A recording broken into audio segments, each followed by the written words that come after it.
নমস্কার, আমি দেবারতী। তোমরা আমাকে সবাই চেনো। প্রতিবারের মতো এবারও এসে গেছি আরেকটা নতুন ভিডিও নিয়ে। তার আগে আমার কৃষ্ণকথা চ্যানেলের পক্ষ থেকে তোমাদের সকলকে জানাই অনেক অনেক ভালোবাসা। আমার ভিডিওকে এত ভালোবাসা দেওয়ার জন্য, আমার পাশে থাকার জন্য তোমাদের অনেক অনেক ভালোবাসা। আচ্ছা, অশুভ গ্রহের সিরিজে এবার আমরা আলোচনা করব চন্দ্রগ্রহ নিয়ে, ঠিক আছে? আচ্ছা, প্রথমে চন্দ্রগ্রহ সম্বন্ধে কিছু বলবো। চন্দ্র কর্কট রাশির অধিপতি এবং রোহিণী, হস্তা ও শ্রবণা নক্ষত্রের অধিপতি গ্রহ চন্দ্র। চন্দ্র কিন্তু সব থেকে দ্রুতগামী গ্রহ। চন্দ্র এক একটি রাশিতে 2 দিন করে থাকেন, অর্থাৎ 60 ঘন্টা, এবং সমস্ত রাশিচক্রকে অতিক্রম করতে সময় লাগে 27 দিন। আচ্ছা, চন্দ্র কিন্তু মাতৃকারক গ্রহ।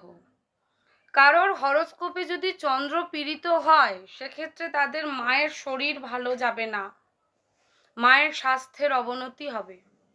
আবার যদি চন্দ্র ভালো পজিশনে থাকে, সেক্ষেত্রে দেখা যাবে মায়ের সাহায্যার্থেই জাতিকার বা জাতকের জীবনের সমস্ত উন্নতি মায়ের দরুনই সংগঠিত হচ্ছে, মা ভালো থাকেন।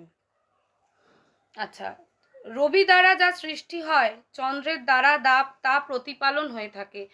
ওই যে আমি রবির গ্রহে বলেছিলাম, রবি হলেন পিতৃকারক গ্রহ আর চন্দ্র হলেন মাতৃকারক গ্রহ। জন্মছকে রবি হলেন আমাদের বাবা আর চন্দ্র হলেন আমাদের মা। চন্দ্র আমাদের মানসিক অবস্থা নির্ধারণ করে।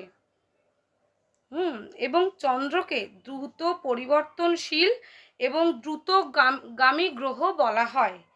চন্দ্র নির্দেশ করে, ওই যে বললাম, মন, মানসিকতা, সরলতা, পরিবর্তনশীল, কল্পনা শক্তিপ্রবণ। চন্দ্র নির্দেশ করে জাতকের মনের অবস্থা, জীবনে উন্নতির পথে পরিবর্তনশীলতা ইত্যাদি। আচ্ছা, চন্দ্র যদি পীড়িত থাকে, তাহলে সেই জাতক বা জাতিকার জলদোষ পীড়া, গোদ, স্ত্রীরোগ, প্রস্রাবের রোগ, জ্বর, যক্ষা, ঠান্ডা লাগা, বায়ু ও শ্লেষ্মা ইত্যাদি অসুখ হতে পারে। এবার ঘাবড়ানোর কিছু নেই, আমি সব ভিডিওর মতো এই ভিডিওতেই বলবো, কারণ কারোরই জন্মছকে সব প্ল্যানেট ভালো থাকবে না, কিছু ভালো কিছু খারাপ মিশিয়েই থাকবে। তো চন্দ্রকে ভালো রাখার কিছু ঘরোয়া রেমেডিস এখন তোমাদের সঙ্গে আমি শেয়ার করে নেব। আচ্ছা, নাম্বার 1, সব থেকে চন্দ্রকে ভালো রাখতে গেলে সব থেকে যেটা ভীষণ ভালো রেমেডি, আমি প্রত্যেককে বলি, কারোর ভালো থাকলেও করো, কারোর খারাপ থাকলেও করো। নাম্বার 1, সোমবার করে মহাদেবের পুজো করো। এর উপর কোনো রেমেডি হয় না, বিশ্বাস করো। মঙ্গলবার দিন মহাদেবের পুজো করো। মাসের প্রথম সোমবার উপবাসও করতে পারো। 10টি সোমবার করবে, আশাপ্রদ ফল পাবার জন্য 54টি উপবাস করুন। আচ্ছা, এক্ষেত্রে আরেকটা টিপস আমি অ্যাড করে দেবো। যেই অবিবাহিত মেয়েদের বিয়ে হচ্ছে না বা বিয়ের সময় হয়ে গেছে, বিয়েতে বাধা আসছে, তারা মহাদেবের পুজো 16টি সোমবার পর পর পর পর করতে পারো। যদি 1-2 সোমবার বাধা পাও, সেই সোমবারগুলো গায়ে উপোস থেকে বাড়িতে মাকে দিয়ে বা অন্য কাউকে দিয়ে পুজোটা দিয়ে দেবে, তুমি পালন করবে, ছেড়ে যেন না যায়। পর পর 16টা সোমবার এটা একদম করো। 16 নম্বর সোমবার শিব পার্বতী গণেশের মন্দিরে গিয়ে 16 রকমের মিষ্টি, 16 রকমের ফল দিয়ে সেই পুজোটার তুমি উদযাপন দিয়ে দেবে, দেখবে তোমার বিয়ে অতি শীঘ্র হয়ে যাবে এবং খুব ভালো বিয়ে হবে। আচ্ছা, বাড়ির প্রধান দরজার উপর রূপোর নির্মিত চন্দ্রের চিহ্ন রাখবেন। সোমবার শিব মন্দিরে অবশ্যই দুধ দান করবেন। জল পরিষেবার ক্ষেত্রে অর্থ দান করবেন। ধরুন কোথাও জল পরিষেবা আসছে না বা জল পরিষেবা বিগড়ে গেছে, সেখানে যতটা পারবেন তৎপর হবেন। যদি অর্থ নাও ব্যয় করতে পারেন, আপনি তৎপরও তো হতে পারেন যাতে প্রবলেমটা সলভ হয়। আর যদি ঈশ্বরের কৃপায় আপনার সামর্থ্য থাকে, তাহলে আপনি অর্থ ব্যয় করবেন। আচ্ছা, একটি অবিবাহিত বালিকাকে খাদ্য দান করুন। একটি শঙ্খের মধ্যে, সাদা শঙ্খ, 21টি চালের দানা নেবেন।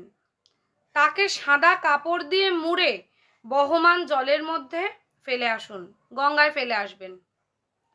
মায়ের সাথে সব সময় সুসম্পর্ক বজায় রাখুন, এটা ভীষণ দরকার। মাকে ভীষণ ভীষণ ভীষণভাবে রেসপেক্ট করুন। মাকে মানে বিশেষ করে এটা খুব দেখা যায়, ছেলেমেয়েরা বড় হয়ে গেলে না সংসারে আমাদের মায়েরা বড্ড টেকেন ফর গ্র্যান্টেড হয়ে পড়েন। এটা খুব দুঃখের, খুব যন্ত্রণার। জানবেন মায়ের প্রচুর স্যাক্রিফাইসের ফলে এই আজকের আপনি বা এই আজকের আমি, এই যে আজকে আমি বসে আপনাদের দুটো ঈশ্বরের কৃপায় ভালো কথা বলতে পারছি, তার পেছনেও কিন্তু মায়ের অবদান, মায়ের শিক্ষা, মায়ের স্যাক্রিফাইস। মায়ের স্যাক্রিফাইস না থাকলে আজ আমরা কিচ্ছু করতে পারতাম না। সুতরাং মাকে ভালো রাখুন, মাকে ভালোবাসুন, তাহলে দেখবেন যদি জন্মছকে চন্দ্র পীড়িতও থাকে আপনার চন্দ্র ভালো রেজাল্ট দিতে শুরু করবে। আচ্ছা, কোনো ব্রাহ্মণকে সাদা কাপড় দান করুন। প্রতিদিন 108 বার পারবেন না, প্রতিদিন 10 বার করুন। আর সোমবার পারলে চন্দ্রের তান্ত্রিক মন্ত্রটা পাঠ করবেন। কপালে সাদা চন্দনের ফোঁটা দেবেন। আর যদি কোনো মন্ত্রই পাঠ করতে না পারেন সেক্ষেত্রে সোমবার ওম নমঃ শিবায়, এই যে শিবের পঞ্চাক্ষরী মন্ত্রটা, এটাই 108 বার পাঠ করুন। আর প্রতিদিন যে 28 বার পারবেন 28 বার, যে 10 বার পারবেন 10 বার, যে 54 বার পারবেন 54 বার, আর যে 108 বার পারবেন তার তো ভালোই। আর আমরা সবাই জানি অশুভ মুক্তের জন্য আমরা হাতে মুক্ত ধারণ করি। অশুভ মুক্তের জন্য অশুভ চন্দ্রের জন্য অবশ্যই এই তর্জনীতে মুক্ত ধারণ করলে ভীষণ ভালো মুক্ত ধারণ করতে পারলে।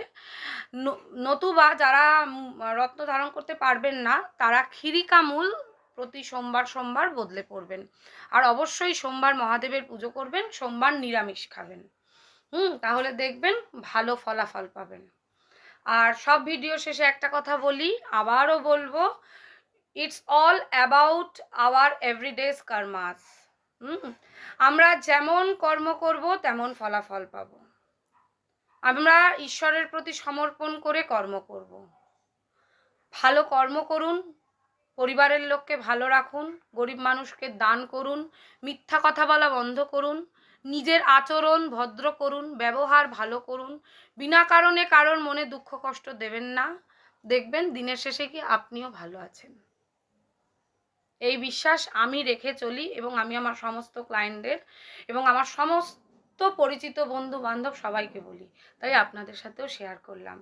ভালো থাকবেন, গুড নাইট, আবার খুব তাড়াতাড়ি দেখা হবে। হরে কৃষ্ণা, রাধে রাধে।